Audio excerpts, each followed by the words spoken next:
मीनू, अब आ भी जा, बारात निकलने को है। हाँ मम्मी जी, बस आ गई। वो कमरों में ताले लगा रही थी। आजकल चोरी का भी डर बहुत होता है मम्मी जी। मेरी बहू बहुत समझदार है। रिंकू और सिमरन के आने के बाद मैं पूरी तरह से जिम्मेदारियों से फ्री होकर आराम करूंगी बस।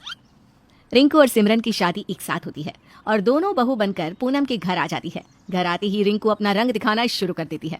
रिंकू अपनी देवरानी सिमरन से कहती है, पता है सिमरन, मैंने मीनू भाभी को ये कहते हुए सुना कि सिमरन अपने घर से कुछ लेकर ही नहीं आई। एक भी कपड़े तुम्हारे मायके वालों ने अच्छे नहीं दिए हैं। मुझे तो ये सुनकर बहुत बुरा लगा, लेकिन भला मैं कर भी क्या सकती हूँ। क्या ऐसा कहा बड़ी भाभी ने? उनकी इतनी हिम्मत मेरे मायके वालों के बारे में कहेगी? मैं मुंह नोच लूंगी उनका। सिमरन कमर कसकर लड़ने के लिए मीनू के पास चली जाती है और रिंकू दोनों की लड़ाई के मजे लेती है। भाभी, मैंने आपको अपनी बड़ी बहन समझा और आप मेरे मायके वालों के लिए इतना बुरा भला कह रही हो। ये जितना आपका घर है ना, उतना मेरा भी घर है। आपको इन सब से कोई मतलब नहीं होना चाहिए कि मैं क्या लाई और क्या नहीं। अरे लेकिन मैंने तो कुछ कहा ही नहीं। ये सब तुम क्या बोली जा रही हो? मुझे कुछ समझ में नहीं आ रहा। हाँ, आपको कहाँ से कुछ समझ में आएगा? मीनू रोने लगती है और दूर खड़ी रिंकू मजे में चुस्की लेती रहती है। दिन बीतने लगते हैं। रोज किसी न किसी तरह से रिंकू घर में लड़ाई लगवाती रहती। एक दिन रिंकू पूनम के पैर दबाते हुए कहती है, मम्मी जी, भगवान झूठ ना बुलवाए, आप ना हमें सास नहीं माँ का प्यार देती हैं। मुझे तो आप मेरी माँ की तरह ही लगती हो। हाँ, तुम तीनों मेरे घर की रौनक हो। लेकिन पता नहीं मम्मी जी, सिमरन आपके बारे में अपनी माँ से कुछ कह रही थी कि आप हम लोगों से बहुत काम करवाती रहती है और उसे तो दहेज के लिए भी सुनाती रहती है और सबसे उसकी बुराइयाँ करती हैं। क्या? आए हुए उसे 2 दिन नहीं हुए और वो मेरी बुराई इधर उधर कर रही है। रुक, अभी उसे बताती हूँ। पूनम रिंकू के हाथ को झटक कर उठती है और तमतमाते हुए सिमरन से कहती है, क्या बहू, आते ही रंग दिखाना शुरू कर दिया तुमने? ऐसा कौन सा काम करती हो तुम अलग से जो अपनी माँ से हमारी बुराइयां कर रही हो? मम्मी जी, मैंने तो कुछ कहा ही नहीं है किसी से। अब तक तो मैंने दहेज नहीं मांगा था, लेकिन अब तुम्हें बताती हूँ कि दहेज मांगना कैसे होता है। मम्मी जी, लेकिन मैंने कुछ कहा ही नहीं है। आप बिना मतलब के मुझ पर आरोप लगा रही हो, दहेज मांगने की धमकी दे रही हो। मांग कर दिखाइए, कहीं का नहीं छोड़ूंगी। हाँ, पूरे घर को जेल के हवा ना खिलाई ना तो कहना मुझे सासू जी। दोनों में बहुत देर तक बहसा बहसी चलती रहती है और रिंकू मजे लेती रहती है। अरे आप दोनों शांत हो जाओ। मम्मी जी, आपकी तबीयत खराब हो जाएगी, आप आराम कीजिए, छोड़िए ये सब। अगले दिन मीनू मनोज के लिए चाय बनाती है और रिंकू देख लेती है और मन ही मन कहती है, इस घर में सबकी लाडली बनी रहना चाहती है ना मीनू। अब देखो ये रिंकू क्या करती है। मीनू चाय के साथ बिस्किट निकालने के लिए जैसे ही मुड़ती है तब रिंकू चाय में नमक मिला देती है। मीनू वही चाय ले जाकर मनोज को देती है। चाय का एक घूंट पीते ही मनोज चाय जमीन पर फेंक देता है और चिल्लाते हुए कहता है, चाय नहीं देनी थी तो कह देती। ढंग का एक खाना नहीं बना सकती। पता नहीं दिन भर क्या करती रहती हो, ध्यान कहाँ रहता है तुम्हारा? डरते हुए मीनू कहती है, क्या हुआ पापा जी, मैंने तो बहुत अच्छी से चाय बनाई है। तभी तो चाय में 4 किलो नमक डाल दिया तुमने। मनोज घर से चला जाता है और मीनू रोने लगती है। पता नहीं हमारे घर को किसकी नजर लग गई है। ये देखकर रिंकू मुस्कुरा देती है। बहुत लड़ाइयाँ देख ली, अब घुमा फिरा जाए। मम्मी से मिले बहुत दिन भी हो गए हैं। रिंकू अपने मायके चली जाती है। रिंकू के मायके जाती ही उसके ससुराल में पहले की तरह शांति हो जाती है। सब कुछ सही से चलने लगता है। बहुत दिनों के बाद घर में शांति लग रही है। बस इसी तरह से मेरा घर बना रहे। सब कुछ सही चलता है और महीने भर बाद रिंकू वापस अपने ससुराल आ जाती है और वापस आग लगाना शुरू कर देती है। आने के साथ वो मनोज और पूनम में लड़ाई लगवा देती है। जब देखो पेपर ही पढ़ते रहते हो और कोई काम नहीं है आपको। इतनी देर से कुछ बोल रही हूँ, सुनाई दे रहा है कि नहीं आपको? अरे भाई, मुझे तुम्हारी आवाज ही नहीं आई। मैं तो अभी छत से उतर रहा हूँ। तुम्हें तो बस मौका चाहिए मुझे सुनाने का।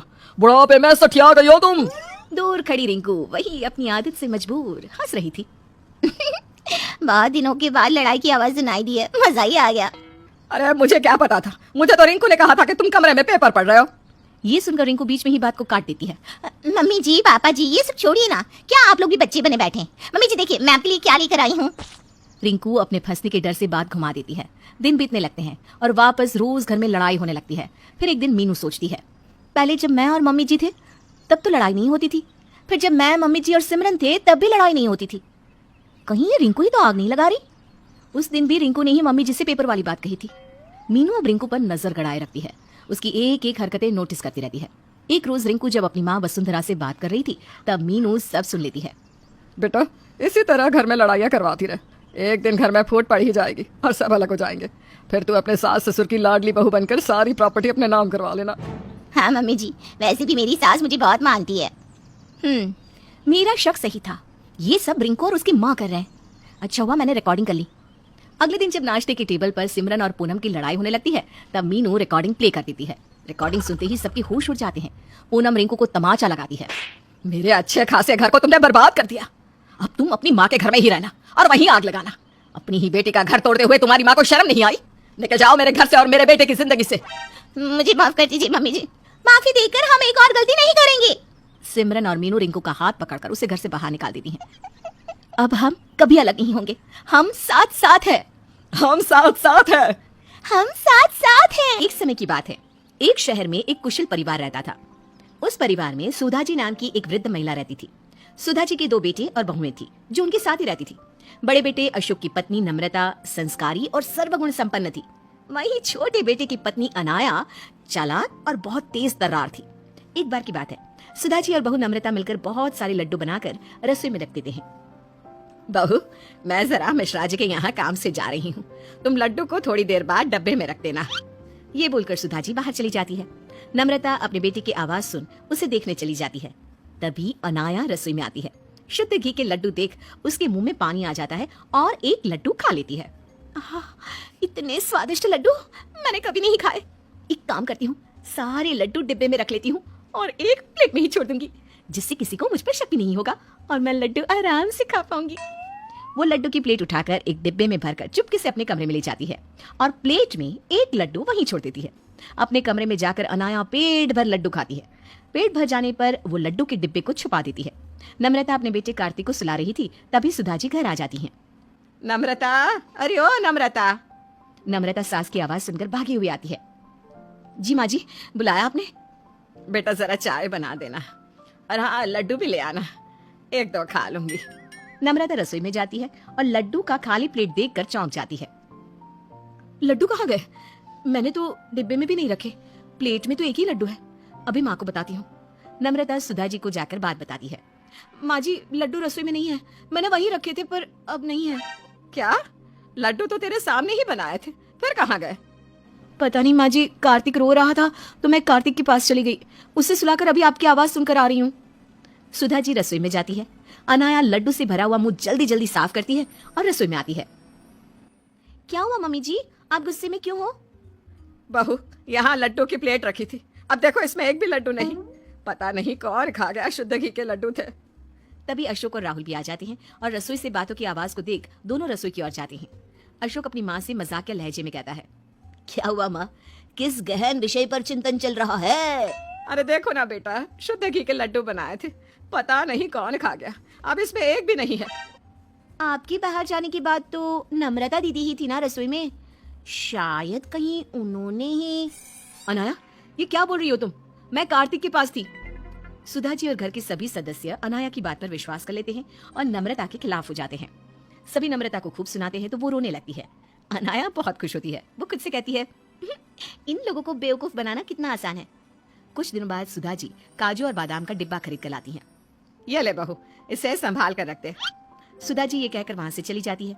नम्रता काजू बादाम के डिब्बे को अलमारी में रख देती है। अनाया काजू बादाम का डिब्बा देख लेती है और रोज मुट्ठी भरकर खूब काजू बादाम खाती है। काजू बादाम तो एक ही हफ्ते में हो गए खत्म। अरे नम्रता, तुझे काजू बादाम ला कर दिए थे, तू तो दिखा भी नहीं रही कि कहाँ रख दिए। हमें भी दिखा दे, हम भी दर्शन कर लेंगे, या मंदिर में रख कर पूजा करेगी तू? जी माँ जी, अलमारी में रखे हैं, अभी लेकर आती हूँ। ये बोलकर नम्रता रसोई में जाती है और काजू बादाम का डिब्बा निकालती है, पर डिब्बे में काजू बादाम तो नाक के बराबर थे। ये देखकर नम्रता चौंक जाती है और रोने लगती है। नम्रता के रोने की आवाज सुन सुधा जी और घर के सभी सदस्य रसोई में आते हैं। नम्रता को रोता देख सुधा जी बोलती है, अरे क्या हुआ, रो क्यों रही है? माँ जी, काजू बादाम यहीं रखे थे, पता नहीं कहाँ गए। क्या?